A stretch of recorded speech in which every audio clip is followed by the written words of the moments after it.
Did you intentionally develop your culture, or was your culture developed for you? What do I mean by that? Hi, my name is Shelley Smith, the owner of Premier Rapport, and my tagline is very intentional because culture does matter. Today, let's take a little bit of a dive into the development of your culture or your culture being developed for you within the workforce. First, let's talk about the startup phase, or when you're taking over an organization through an acquisition or possibly a merger. One of the things that I initially do when a client comes to me is I look at their business plan.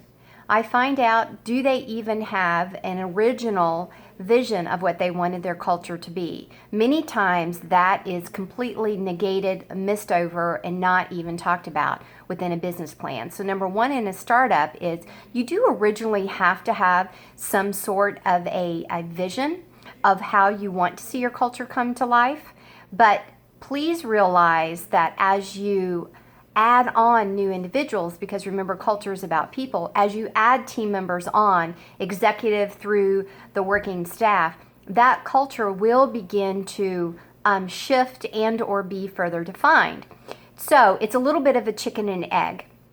And what I mean by that is you do have to have a vision, because if you don't know what you're going towards, then how are you aligning your mission and your vision and your values as well as your culture statements to begin with? So the written word has to have congruency. And then number two is when the staff begins to get hired and as you begin to grow, you have to continually look at that, because if not, trust me, the culture you can't not have culture, right?